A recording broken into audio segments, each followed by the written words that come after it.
अगर आप लोग नए आईफोन 17 का इंतजार कर रहे हो तो थोड़े टाइम रुक जाओ यहाँ पे, क्योंकि बात करें तो एप्पल ने अपने आईफोन 17 की लॉन्च डेट अनाउंस कर दी है 9 सितंबर। जिस दिन एप्पल अपना शायद नया आईफोन 17, 17 या प्रो मैक्स ये सब तो दिखाने वाली है। लेकिन बात इधर ये कि शायद इसके बाद जो एप्पल के नेक्स्ट ईयर्स के जो प्लान है वो काफी ज्यादा इंपॉर्टेंट है, क्योंकि आने वाले 2 से 3 साल के अंदर एप्पल दोबारा से आईफोन को री इन्वेंट करने की कोशिश कर रहा है। सबसे पहले बात करते कि इस साल क्या चेंजेस है, अगले साल क्या, उसके अगले साल क्या। देखो आईफोन 17 ईयर में जो सबसे बड़ा चेंज होने वाला है वो ये है कि यहाँ पे इसको एक पतला और स्लिम आईफोन निकालने वाले हैं, जो कि आईफोन 16 प्लस को यहाँ पे रिप्लेस करेगा। और हाँ, इस बार आईफोन 17 ईयर होंगे। 17 ईयर थोड़ा पतला होगा, जिसके अंदर उसके अंदर छोटी बैटरी होगी, और एप्पल का बनाया हुआ खुद का जो 5G मॉडेम जो आईफोन 16 ई में इंट्रोड्यूस किया तो वही आने वाला है, यानी कि पतला होगा। इस कारण से उसकी ड्यूरेबिलिटी पे सवाल होंगे, साथ ही साथ यहाँ पे बैटरी भी कम होगी। और तो और एप्पल का जो 5G मॉडेम है वो भी स्नैपड्रैगन के 5G मॉडेम से वीकर है, जो आपको प्रो वर्जन में देखने को मिलेगा। तो कुल मिला के काफी ज्यादा आउटडेटेड टेक्नोलॉजी यहाँ पे एप्पल इधर आपको प्रोवाइड करेगा। इवन सिलिकॉन कार्बन बैटरी भी इधर आपको देखने को नहीं मिलने वाली है, जिसका मतलब ये कि पतला आईफोन तो आपको ध्यान में रखने को मिल जाएगा, प्लस इसके साथ लुक्स और कलर में चेंज हो जाएंगे। लेकिन इसके बाद यहाँ पे कुछ ऐसा बड़ा मेजर चेंज नहीं होने वाला है। इसके बाद अगली इंपॉर्टेंट चीज है कि इसके साथ अगले साल ये लोग काफी इंपॉर्टेंट चेंजेस को प्लान कर रहे हैं, जैसे कि अगले साल के लिए आईफोन 18 आपको देखने को मिलेगा ही नहीं। इसकी जगह एप्पल वाले अपना फोल्डेबल आईफोन को यहाँ पे इंट्रोड्यूस करेंगे, जो कि प्रो मैक्स वाले वर्जन के ऊपर भी जाएगा। और हाँ, ये आईफोन जो रहेगा, ये जो फोल्डेबल वाला आईफोन होगा, ये बिल्कुल सैमसंग गैलेक्सी Z फोल्ड जैसे स्टाइल के अंदर आएगा। इसके अंदर देखा जाए तो आपको टच आईडी देखने को मिलेगा, कोई फेस आईडी नहीं होगा। सेकंड जनरेशन का एप्पल C2 मॉडेम होगा। और हाँ, इन सेल टच डिस्प्ले आपको देखने को मिलेगा, जिसका मतलब है कि कोई क्रीज वगैरह देखने को नहीं मिलेगी, लेकिन कलर एक्यूरेट होगा। और हाँ, इसका जो मास प्रोडक्शन होगा वो 2026 अर्ली में शुरू होगा। और हाँ, 20th एनिवर्सरी आईफोन भी एप्पल यहाँ पे प्लान कर रहे हैं, जो 2027 में लॉन्च होगा, जिसके अंदर बताया जा रहा है कि एप्पल वाले पहली बार आपको कर्व ग्लास देखने को मिलेगा एप्पल के आईफोन में। बात सही है, क्योंकि एंड्रॉइड में देखा तो 15,000 के फोन में भी कर्व डिस्प्ले आ जाता है, लेकिन कर्व ग्लास आने वाला है आईफोन की 19 की लाइनअप के अंदर, जो कि वो 20th एनिवर्सरी आईफोन है। और हो सकता है उसका नाम सीधे एप्पल वाले आईफोन 20 यहाँ पर रख दे, कहानी कुछ भी हो सकती है। इसके साथ ही ओवरऑल बात किया तो एप्पल के लिक्विड ग्लास को मैच करेगा iOS का जो रीडिजाइन आया वहां से। और हाँ, एप्पल के कुछ और प्लान्स भी आने वाले समय प्रोडक्ट कैटेगरी को रिवाइव करने के, जैसे कि नए एप्पल वॉच के मॉडल्स निकालेंगे, आईपैड प्रो निकालेंगे M5 चिप के साथ, यहाँ तक कि विजन प्रो हेडसेट का भी नेक्स्ट इटरेशन लाने का प्लान है। और हाँ, एक एयरपॉड्स प्रो लेकर आने वाले, जिसके अंदर आपको हार्ट रेट मॉनिटरिंग देखने को मिलेगी। और इवन एप्पल वाले अपने ग्लासेस के ऊपर भी काम कर रहे हैं, और एयरपॉड्स का भी एक स्पेशल वर्जन पे काम कर रहे हैं, जिसके अंदर कैमरास होगा, ताकि जिन लोगों को ग्लासेस नहीं पहनने तो वो एयरपॉड्स पहनकर भी यहाँ पे काम कर सके, जिसके अंदर आपको AI की फंक्शनलिटी देखने को मिलेगी। तो हाँ, इस तरह की कुछ चीजें। इसके साथ ही नया होम पॉड लेकर आने वाले, जिसके अंदर डिस्प्ले होगा, और भी कई सारे कॉन्सेप्ट है एप्पल के पास, जिसके अंदर वो हार्डवेयर वाले फील्ड में आने वाले 2 से 3 साल में नए नए प्रोडक्ट की अनाउंसमेंट यहाँ पे करेंगे। तो हाँ, सिंपल सी बात है कि इस साल एप्पल के लिए बिल्कुल ही खाली जाने वाला है, और अगले साल की स्टार्टिंग से एप्पल टोटली यहाँ पे सारी चीजें यहाँ पे बदलने वाली है। और इसलिए मैं बता रहा हूँ, आईफोन 17 को हमें भूल जाओ, अभी वेट मत करो, क्योंकि पुराने आईफोन का रेट भी सस्ता रहा, वो ले लेना। और एंड्रॉइड में देखो यार, कितने बढ़िया बढ़िया फोन है। हाल ही में गूगल ने AI में कितना कमाल कर दिया 10 Pro XL में। तो यार, देखने वाली बात है कि एप्पल वाले यहाँ पर एग्जैक्टली पे क्या करते हैं और क्या होती है आगे की कहानी।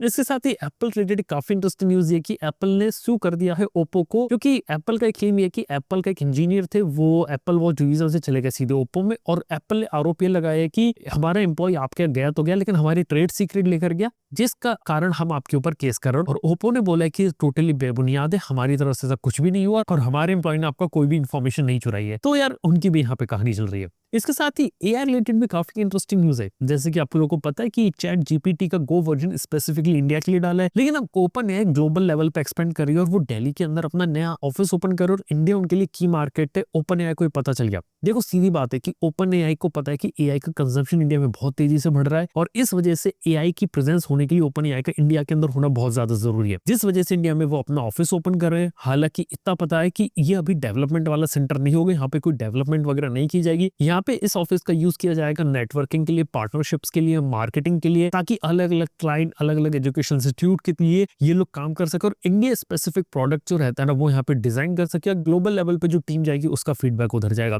तो इस तरीके से यहाँ पे काम है। लेकिन हाँ, ओपन AI अगर इंडिया में अपना ऑफिस ओपन कर रही है तो काफी सही चीज है। इसके साथ ही काफी इंटरेस्टिंग न्यूज निकल कर आई है यहाँ पे नैनो बनाना को लेके। बेसिकली गूगल ने जेमिनी के अंदर अपना एक इमेज एडिटर इंट्रोड्यूस किया, जिसके अंदर आप कोई भी फोटो कैसे भी बना सकते हो, कोई भी फोटो को कैसे भी एडिट कर सकते सकते, बस उसे सैंपल देना है और उसके अंदर जो काम आप फोटोशॉप में करते हैं वो सारी की सारी चीजें यहाँ पे करता रहेगा। चाहे लोगों को ऐड करना हो, यहाँ तक कि कपड़े बदलना हो, लुक चेंज करना हो, पॉइंट ऑफ व्यू चेंज करना हो, बस आपको लिखना है कि आपको क्या चेंजेस करवाने फोटोग्राफ के अंदर, वो सारे के सारे चेंजेस खुद कर देगा। यस, ये वही काम है जो एक जमाने में फोटोशॉप किया करता था, और वो सारे काम अगर आपको मैनुअल टूलिंग वगैरह नहीं करनी है, ये सारे काम अब एआई यहाँ पे कर देगा। तो यार इस तरीके की चीज यहाँ पे चल रही है। इसी के साथ ही बात करें तो हाँ, इंडिया के स्मार्टफोन ब्रांड से रिलेटेड भी एक इंटरेस्टिंग न्यूज है कि सितंबर के महीने से कई सारे स्मार्टफोन कंपनी स्पेशली फ्लैगशिप के अंदर उनकी ग्रोथ कम हो जाती है, और उसका रीजन ये कि सितंबर से दिसंबर के बीच लोग एप्पल के आईफोन पे जाना प्रेफर करते हैं। इस वजह से कई सारे कंपनीज अपने जो फ्लैगशिप लॉन्चेस होती है वो पहले प्रीपोन कर देती है, या फिर एप्पल के लॉन्च के बाद ये लोग अपने डिवाइसेस को यहाँ पे लॉन्च करते हैं, क्योंकि एप्पल के साथ जब भी क्लैश करते हैं इनकी डिवाइसेस की सेल्स पे हर्ट पड़ता है। इसके साथ ही ये भी पता चला कि इंडिया के अंदर Xiaomi, Realme जो एक जमाने में स्पेसिफिकेशन वाला गेम खेल रही थी, आज के समय उनकी हालत थोड़ी पतली है। बेसिकली खबर ये आ रही है कि इनका मार्केट में काफी सारा डेड स्टॉक आज के समय मौजूद है जो यहाँ पे बिक नहीं रहा, जिस कारण से इन कंपनीज को थोड़ा सा ट्रांजैक्शन करने में थोड़ी दिक्कत आ रही है। और अब इन कंपनीज को समझ में यह आ गया कि मोबाइल फोन पे उन्हें दोबारा से फोकस करने की जरूरत है। अगर काम नहीं करेंगे तो उनके प्रोडक्ट अब उतने ज्यादा तेजी से नहीं बिकेंगे। इवन ट्रांस एंड होल्डिंग का भी इधर सिंपल सा एग्जांपल है, जिसके अंदर इन्फिनिक्स हो गई, टेक्नो हो गई, आईटेल हो गई, इनका भी काफी ज्यादा डेड स्टॉक यहाँ पे मार्केट में है। यानी कि बात है कि कंपनीज नए के नए फोन तो निकालती जा रही है, लेकिन यहाँ पे उनके पुराने फोन जब बिक नहीं रहे तो एक बहुत बड़ी प्रॉब्लम है, और आने वाले समय प्रॉब्लम बहुत ज्यादा बड़ी हो सकती है। देखते हैं कंपनीज इससे किस तरीके से यहाँ पे निपटती है और किस तरीके से आने वाले समय अपने फ्यूचर प्रोडक्ट निकालती है। और सभी कंपनीज की जो नजर है इस समय फ्लिपकार्ट के बिग बिलियन डेज और अमेज़न की ग्रेट इंडियन फेस्टिवल सेल पर है। देखने वाली बात है कि यहाँ पे किस तरीके से कंपनीज काम करती है और अपने प्रोडक्ट्स को यहाँ पर निकालती है, और अपना जो डेड स्टॉक है उसे यहाँ पे कैसे क्लियर करती है। लेकिन हाँ, कुछ एनालिस्ट का ये भी मानना है कि इस बार जो सेल्स होंगी